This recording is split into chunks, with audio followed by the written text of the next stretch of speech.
3:1 ঠিক আছে ইয়াত লিখা আছে x by y equal to 3/4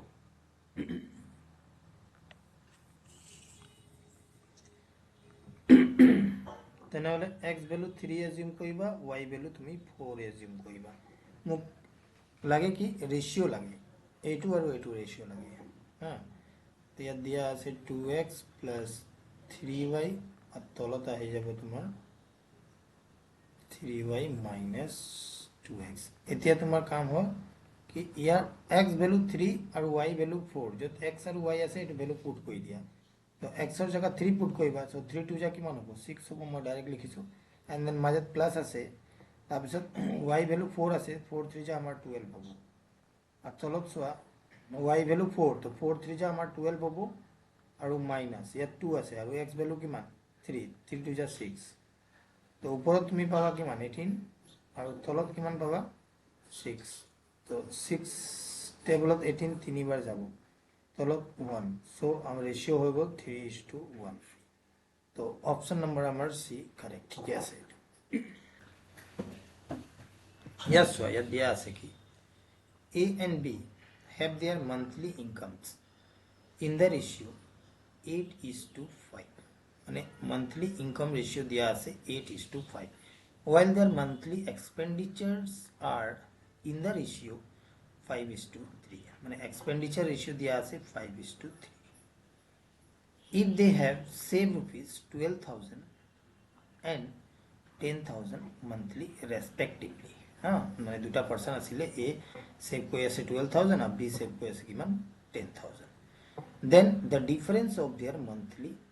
income is তো monthly income যোনটো আছে তাৰ ডিফাৰেন্সটো লাগে কিমান হ'ব ঠিক আছে তো ফাৰ্স্ট তুমি এক কাম কৰা ইনকাম এটো জানা না concept income is equals to expenditure plus saving এটো হয় নহয়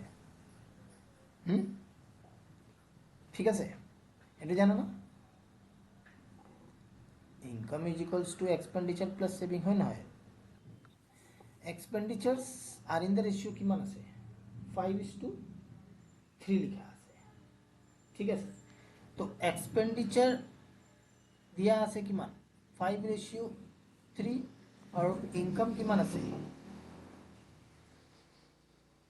8:5 is 8:5 সেভিং এটো দিয়া আছে ঠিক আছে তো আমি ইয়াৰ পৰা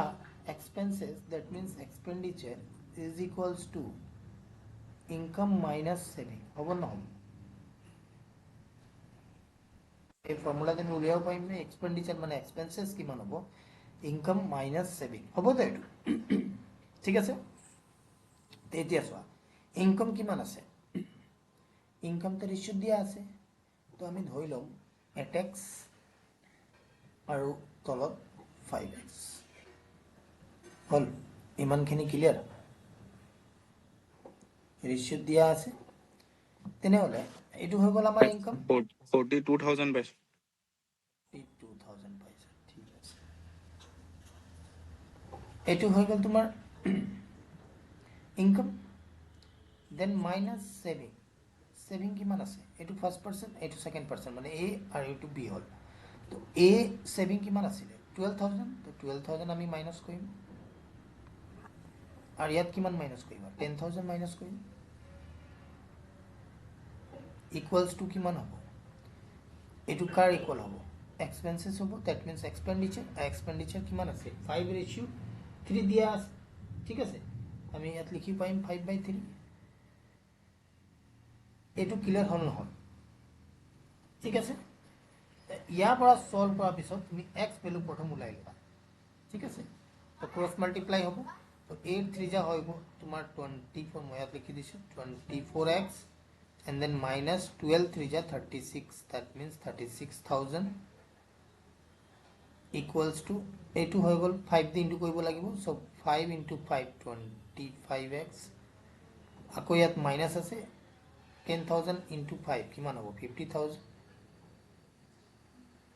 so a2 24 আছে ইয়াত 25 আছে তুমি 24 টো তুমি রাইট সাইড পঠোৱা আৰু 50,000 টো তুমি লেফট হ্যান্ড সাইড আনা তো 50,000 প্লাস হৈ যাব আৰু মাইনাস 36,000 আছে তো মাইনাস কৰিলে কিমান হ'ব 14,000 হ'ব equals to 25x minus 24x কিমান হ'ব x তাৰ মানে x ভ্যালু কিমান পালা 14,000 পালা ঠিক আছে মোক লাগে কি then the difference of their monthly income or difference to লাগে তো ইনকাম কিমান আছিলে এটা আছিলে 8x আৰু এটা আছিলে 5x এটোৱে হয় ইনকাম টু 8x আৰু 5x তাৰ দুটা ডিফারেন্স টু লাগে এই দুটা ডিফারেন্স কি হ'ব 8x minus 5x কিমান হ'ব দুটা মাইনাস কৰিলে 3x হ'ব আৰু x ভ্যালু তুমি জাস্ট ওলাইছা 14,000 সো 14,000 into 3 কৰিবা কিমান হ'ব 14 3 যা 42 আৰু তিনটা 0 that means 42,000 over rupees clear so answer of option number A amar correct বুঝি পালা